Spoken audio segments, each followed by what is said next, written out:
The summer of 1981 in Los Angeles felt like a never-ending movie. The air was warm even after midnight, and the city glowed under neon lights that never seemed to turn off. Music drifted from clubs on the Sunset Strip, car engines echoed through winding canyon roads, and the promise of fame hung in the air like perfume. To outsiders, Hollywood looked like a dream. To the people who lived deep inside its hills, it was something very different. High above the busy streets, hidden behind twisting roads and tall trees, sat Wonderland Avenue. The road curved sharply as it climbed the hillside, as if it were trying to keep secrets from the city below. Most people in Los Angeles had never heard of the street, and the ones who had rarely had a reason to visit. The houses were small and old, built decades earlier when the hills were first being turned into neighborhoods. Many of them looked tired. Paint peeled from wooden walls, roofs sagged, and porches creaked under the weight of time. One house near the end of the road stood out, not because it was beautiful, but because it looked forgotten. The front yard was messy, with weeds growing through cracked concrete. A broken chair sat on the porch as if someone had left in a hurry and never returned. The mailbox leaned slightly to one side, its door hanging open. At night, a single porch light flickered on and off, casting uneven shadows that stretched across the ground. But while the outside looked quiet, the inside was rarely still. The Wonderland house had become a place where people drifted in and out at all hours. Cars arrived late at night and left before sunrise. Music played loudly, then suddenly stopped. Voices argued, laughed, whispered, and sometimes shouted. Neighbors noticed the activity but rarely complained. In Hollywood, strange behavior was common. People came here chasing dreams, and sometimes those dreams turned into chaos. Inside the house lived a small group of people who had built their own unusual family. They were not related by blood, but they shared something else, a lifestyle that moved fast and rarely looked back. Ron Launius was the center of it all. He was the kind of man who could walk into a room and immediately become the most interesting person there. He had a quick smile and an easy laugh, and people often trusted him before they realized they barely knew him. He loved telling stories and making plans, and he had a natural ability to lead without appearing controlling. Many of the people who came to Wonderland saw Ron as the one who kept everything together. But beneath the charm was a restless energy. Ron hated boredom. He needed excitement, movement, and risk. Quiet evenings made him uncomfortable. He preferred loud music, bright lights, and crowded rooms. Billy Deverell was the opposite. He spoke less, watched more, and often sat in the corner listening while others talked. He had a calm presence that balanced Ron's loud personality. Some people said Billy could read a room better than anyone. He noticed details others missed, and he rarely trusted strangers quickly. Joy Miller, Ron's girlfriend, brought warmth to the house. She had kind eyes and a soft voice that made people feel safe. Many visitors trusted her immediately. She made coffee in the mornings and tried to keep the house somewhat organized, though it was often a losing battle. Still, the tiredness in her eyes hinted that life in the hills was not as glamorous as it seemed. Then there was David Lind, who never stayed in one place for long. He came and went without warning, sometimes disappearing for days or weeks before suddenly returning. He had a reputation for surviving difficult situations and finding opportunities where others saw danger. Street smart and unpredictable, David always seemed to know someone who knew someone. Together, they formed a strange but close group. The Wonderland house became their headquarters, their refuge, and sometimes their escape. Most nights followed a familiar pattern. The sun would set behind the hills, and the city lights would begin to glow. Music would start playing inside the house, sometimes rock, sometimes disco, sometimes whatever tape someone had brought. Friends arrived carrying drinks, laughter, and stories from the city below. Conversation stretched late into the night, mixing dreams of success with whispered worries about money and the future. To outsiders, it might have looked like a party that never ended. To the people inside, it felt normal. But there was another side to life on Wonderland Avenue. A side that didn't show up in photographs or casual conversations. Drugs moved quietly through the Hollywood Hills during the early 1980s. They were part of the nightlife, part of the parties, part of the culture that promised escape from reality.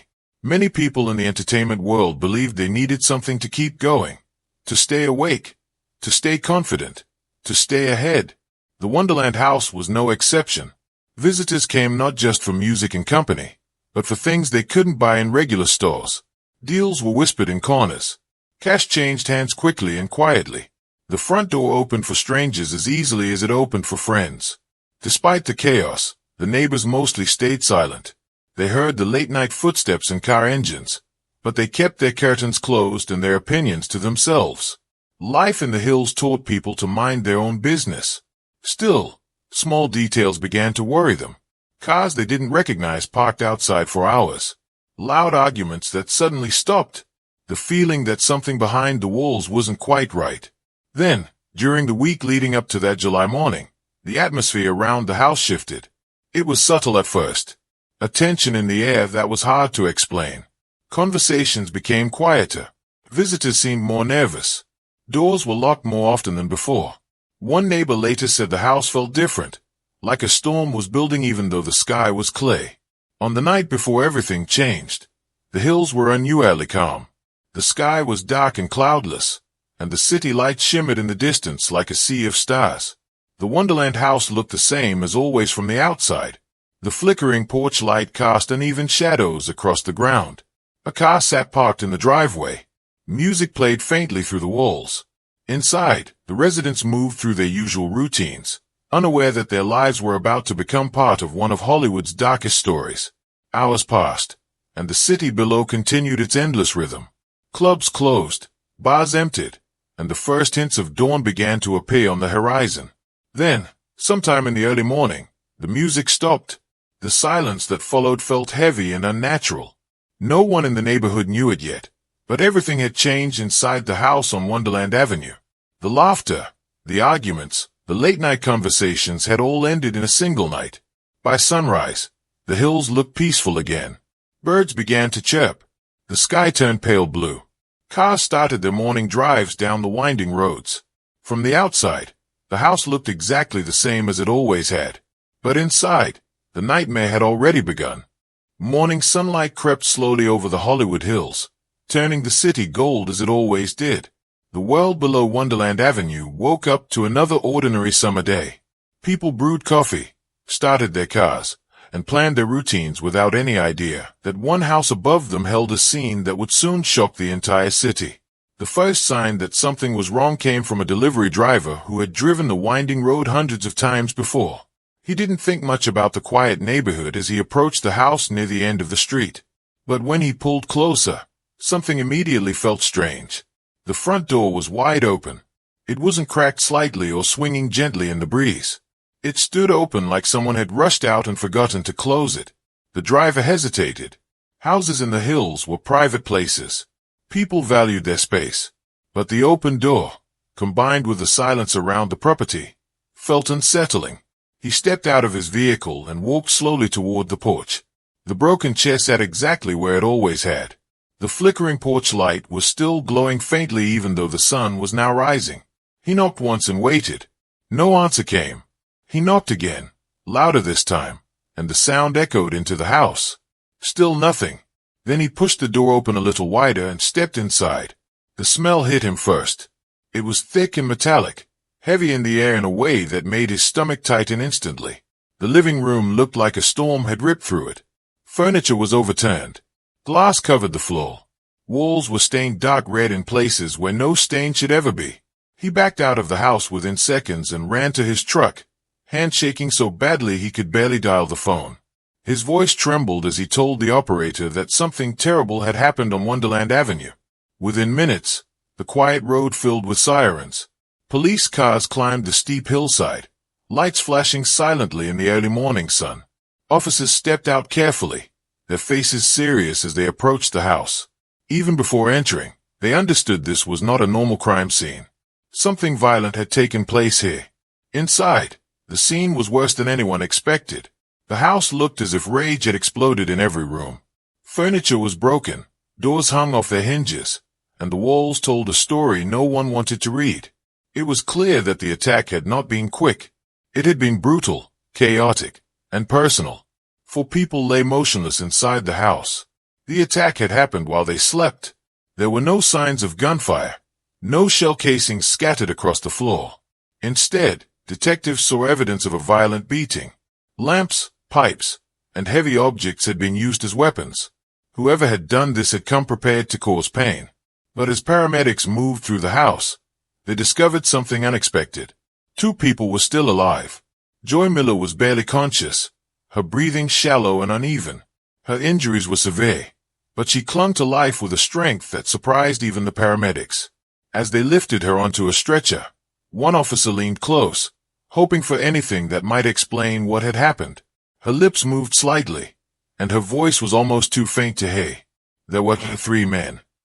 The words were barely more than a whisper, but they changed everything. David Lind was also found alive, though in critical condition. He had suffered serious injuries and was rushed to the hospital without speaking. Doctors weren't sure if he would survive the day. The investigation began immediately. Detectives moved through the house carefully, documenting every detail. They searched for fingerprints, footprints, anything that could point to the attackers. But the scene was chaotic. Blood and broken objects covered nearly every surface, making it difficult to separate evidence from destruction. Neighbors gathered behind police tape, whispering to each other in shock. They had grown used to the late-night noise and strange visitors, but nothing like this had ever happened before. The idea that such violence had unfolded just a few houses away felt impossible. Reporters arrived before noon. Cameras lined the street, and news vans filled every available parking space. Helicopters circled overhead, broadcasting live footage of the quiet hillside neighborhood now transformed into a crime scene. By the afternoon, the story spread across Los Angeles. Headlines used words like massacre and mystery. People across the city watched the news in disbelief. The Hollywood Hills were supposed to be glamorous, not dangerous. Detectives worked through the day and into the night. They interviewed neighbors, friends, and anyone who had visited the house in recent weeks. The answers they received were confusing and often contradictory. Some people described the residents as friendly and welcoming. Others described them as reckless and unpredictable. One thing became clear quickly. The Wonderland house was known to police long before the murders. The residents had been involved in drugs and small crimes, but nothing close to this level of violence. This attack felt different. It felt planned. At the hospital, Joy Miller fought for her life in surgery. Hours passed before doctors finally announced she had survived the operation. She remained unconscious, but her survival gave detectives hope that more answers would come. David Lind regained consciousness several days later. When detectives visited him, they expected relief at his survival. Instead, they saw fear. His eyes darted around the room as if danger still surrounded him. When asked about the night of the attack, he shook his head slowly. He said he couldn't remember anything. He claimed the night was a blur, a fog he couldn't clear. Detectives didn't believe him. People who survive violent crimes often struggle with memory, but Lind's fear seemed deeper than confusion. It felt like he knew something he didn't want to say. As the investigation continued, rumors spread faster than facts. Some people believed the murders were the result of a drug deal gone wrong. Others whispered about organized crime. A few suggested the attack might be connected to the adult film industry, which had strong ties to the darker side of Hollywood at the time. Then, during a late-night meeting at the police station, a detective placed a file on the table with a single name written across the front: John Holmes. The room fell quiet as the detectives opened the file. Holmes was not an unknown figure. He was famous across the country, a star in the adult film industry whose name carried both fame and controversy. He was tall, charismatic, and easily recognizable.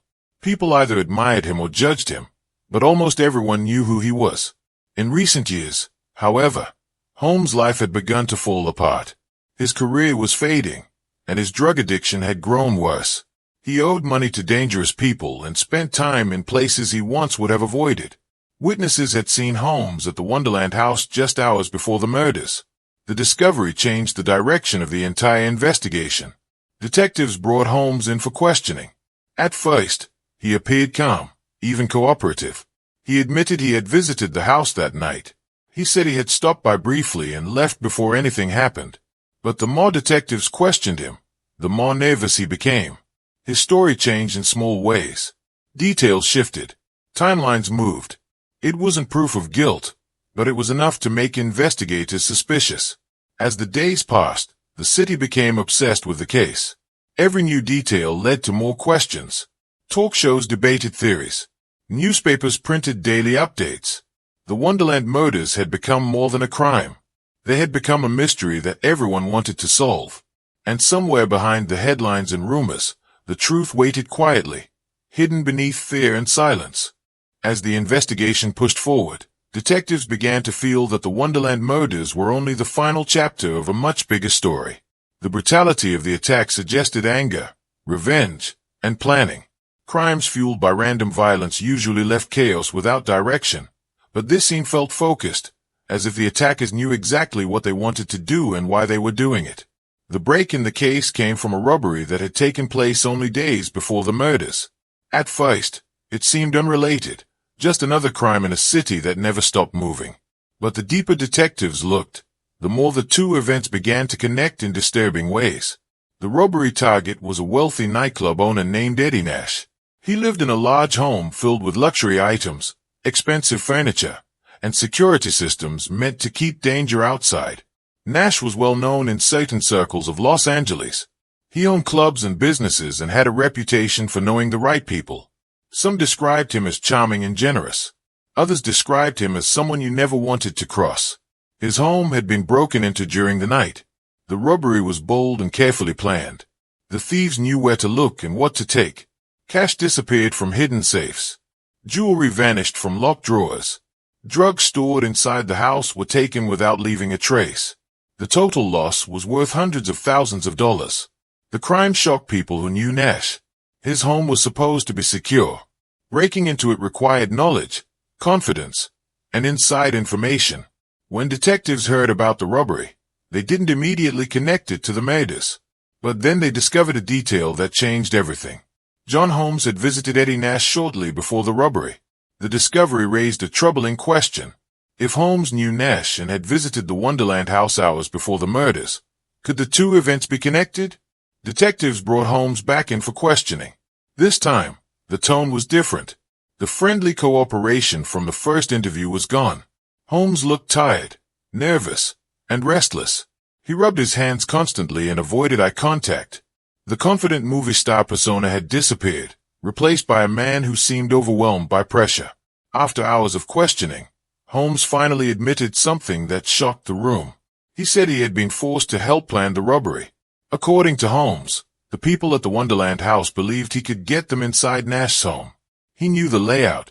He knew the routines. He knew when security might be relaxed. Holmes claimed he didn't want to be involved but felt he had no choice. He said he was threatened and afraid.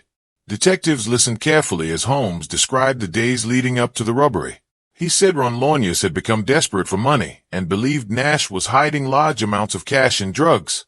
The group at the Wonderland house began talking about the idea slowly. At first as a joke, then as a possibility, and finally as a plan. Holmes said he tried to stay out of the conversations, but they kept returning to him. They needed someone who could open the door. Someone Nash would recognize. Someone who could make the robbery easier. Holmes claimed he eventually gave in to the pressure. The robbery happened quickly and successfully. The thieves entered Nash's home, took what they wanted, and disappeared before police arrived. For a short time, it seemed like they had gotten away with it. But the celebration didn't last long. Eddie Nash realized almost immediately who had betrayed him. People who knew Nash described him as patient but unforgiving. He was not the type of man who called the police first. He preferred to handle problems himself. The robbery wasn't just about money. It was about respect, power, and reputation. Detectives began to believe the Wonderland murders were not random at all. They were revenge. The theory made sense. The timing matched perfectly. The level of violence suggested anger. The victims were connected to the robbery. Every piece of the puzzle pointed in the same direction. But there was still one question that refused to go away. What role had John Holmes played in the attack? Holmes insisted he had nothing to do with the murders. He admitted he knew the robbery might lead to consequences, but he claimed he never imagined it would end in violence. He said he was scared of Nash and terrified of the people who had planned the robbery.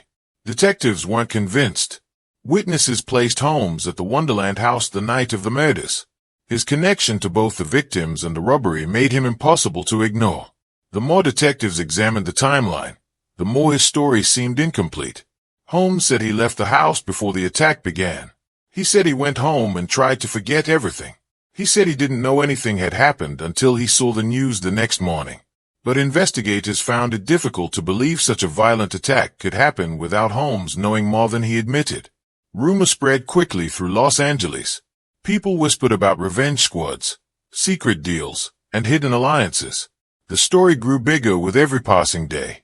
The Wonderland house, once just another address in the hills, had become the center of a mystery that stretched across the city's darkest corners.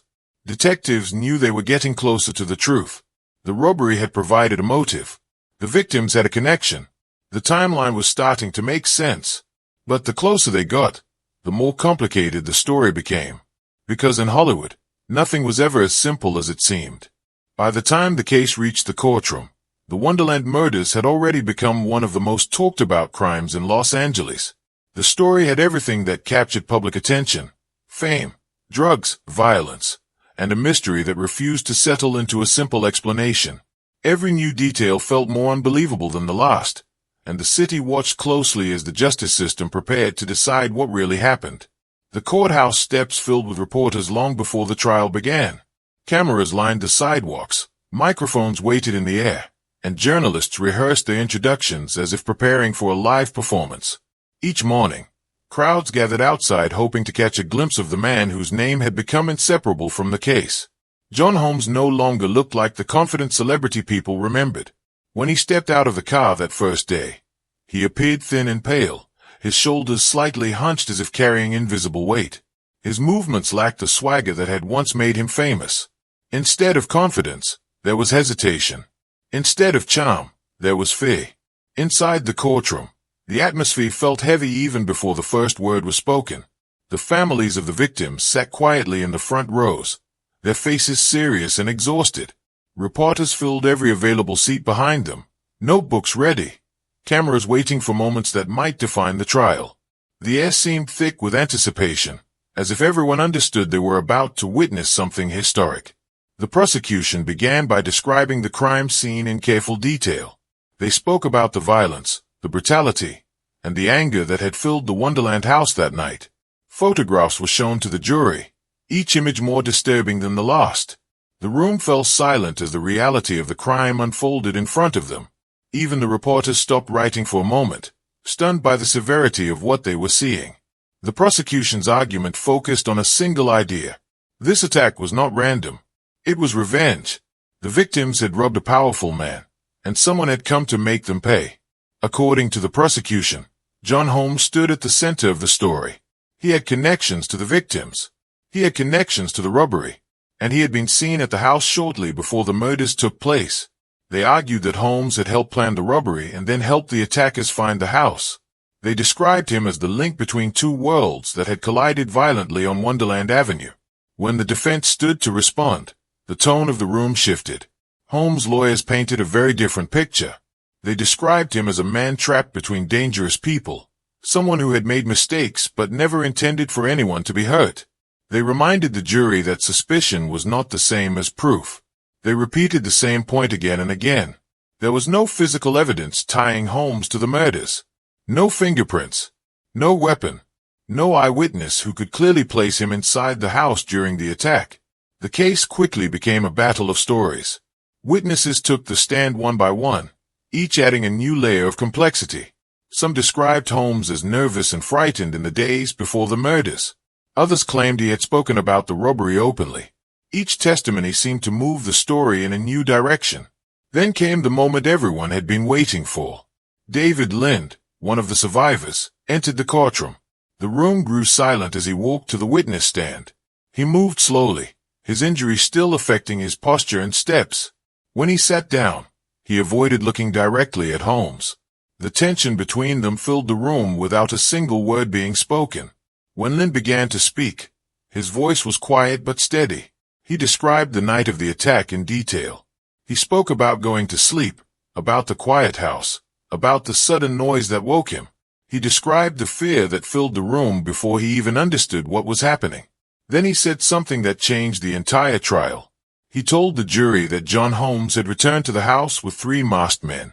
According to Lind, Holmes stood in the doorway while the attackers entered the house and began the assault. Lynn said he remembered seeing Holmes' face clearly, lit by the dim light inside the room. The courtroom froze. Reporters scribbled frantically. The jury watched Holmes closely, searching for any reaction. Holmes shook his head slowly as Lynn spoke. His expression showed disbelief, fear, and frustration all at once. The defense quickly challenged Lynn's testimony. They pointed out his severe injuries and the trauma he had experienced. They argued that memory after such violence could be unreliable. They asked whether he could truly be certain about what he had seen. The questioning grew intense. Voices rose. Objections filled the room. The trial began to feel less like a search for truth and more like a battle for survival. When Holmes finally took the stand, the tension reached its highest point. The courtroom leaned forward as he began to speak. He admitted he had been at the Wonderland house that night. He admitted he knew the victims and had been involved in the robbery planning. But he insisted he left before anything happened. He said he had no idea an attack was coming. He said he was terrified of the people involved and feared for his own life.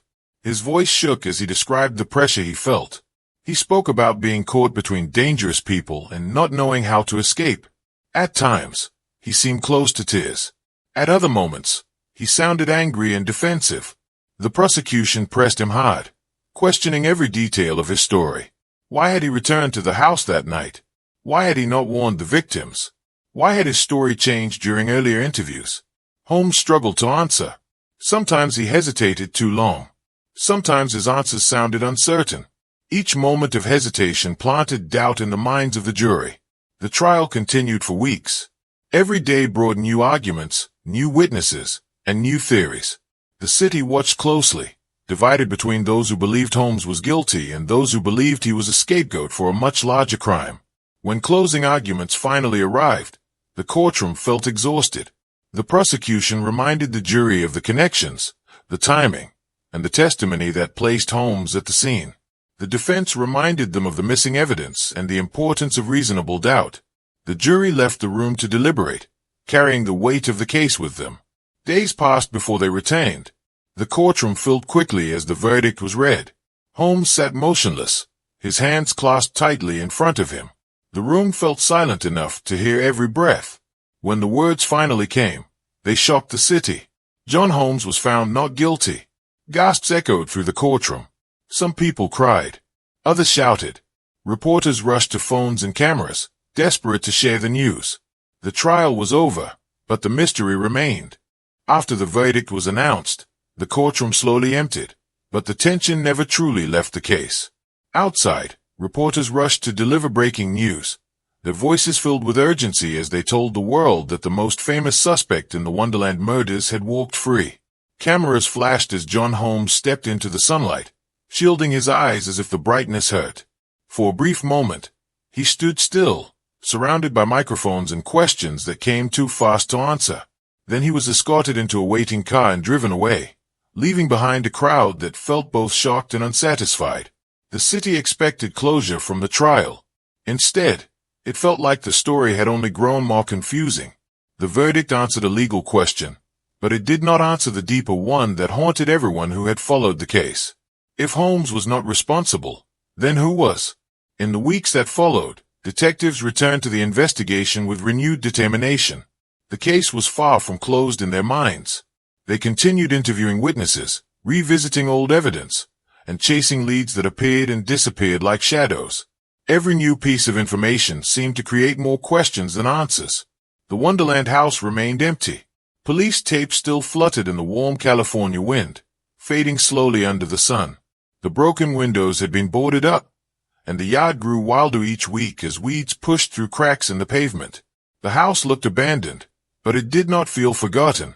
People drove past slowly, staring from their car windows as if hoping to glimpse something hidden behind the walls. Inside the police department, the case files grew thicker. Detectives believed the robbery of Eddie Nash was still the key to understanding everything. They suspected that the murders had been a message, a warning to anyone who might consider betrayal. But proving it was another challenge entirely. Witnesses who had once spoken confidently now hesitated. Some changed their stories. Others refused to talk at all. Fear seemed to hang over the case like a fog, making the truth difficult to see clearly. The deeper investigators dug, the more they felt they were chasing something that did not want to be found. Eddie Nash remained a central figure in the investigation. His name appeared again and again in reports, interviews, and rumors. Detectives believed he knew more than he admitted, but proving it required evidence that never seemed to appear. Without clear proof, the case could not move forward in court. Years passed, and the headlines slowly faded. New stories replaced old ones. New crimes captured the public's attention. The Wonderland Murders became a memory that surfaced occasionally, usually when a documentary aired or a book was released. Each retelling offered new theories, new perspectives, and new speculation, but none could deliver the one thing everyone wanted most: the truth. John Holmes tried to move forward with his life, but the case followed him everywhere. His career had already been struggling, and the trial made it nearly impossible for him to escape the shadow of suspicion. Wherever he went, people whispered. Some believed he had escaped justice. Others believed he had been caught in a situation far bigger than himself. The attention never fully disappeared. Interviews, rumors, and speculation continued for years. Holmes sometimes spoke about the case, offering brief comments that only added to the mystery. He maintained that he had told the truth, that he had been afraid, and that he had never wanted anyone to be hurt. But doubt remained. For the families of the victims, the passage of time did little to ease the pain. The trial had promised answers, yet the verdict left them with the same questions they had faced from the beginning. They wanted certainty. They wanted closure. Instead, they were left with a story that felt unfinished. The Wonderland house eventually changed hands. Renovations erased the visible scars of the crime. Fresh paint covered the walls, new windows replaced the broken ones, and the yard was cleaned and trimmed. To a casual observer, it became just another home in the hills. But the history never disappeared completely. People who knew the story could not drive past without remembering what had happened there. Some claimed the house felt different, as if the past still lingered quietly in the air. Whether those feelings were real or imagined, they became part of the legend surrounding the address. The case became one of Hollywood's most enduring mysteries, a symbol of the darker side of fame and fortune. It reminded people that the glittering surface of the entertainment world often hid stories filled with danger and regret. Over time, investigators retired, witnesses moved away, and the case grew colder. Files were archived, stored in boxes that sat quietly on shelves. Occasionally, someone reopened the case, hoping that new technology or new information might reveal something overlooked. Each attempt brought renewed hope, but the answers never arrived. The Wonderland Murders became a puzzle missing its final piece. Even decades later, people continued to debate what really happened on that summer night in 1981. Some believed the attack was a carefully planned act of revenge carried out by professionals. Others believed the truth was simpler but hidden by fear and silence. Every theory had supporters. Every theory had critics. But none had proof. Today, Wonderland Avenue looks peaceful. Cars pass by without slowing down. Birds perch on telephone wires. The city below continues its endless rhythm of lights and noise. To someone visiting for the first time, the street looks like any other quiet road in the hills. Yet the past remains, woven into the story of the place. The Wonderland Murders never received a final answer, never reached a clear ending. Instead, they became a reminder that some stories do not resolve neatly. Some mysteries remain open, waiting for a truth that may never come. And somewhere in the quiet hills of Los Angeles, the silence of that summer morning still echoes, carrying with it questions that continue to linger long after the headlines have faded.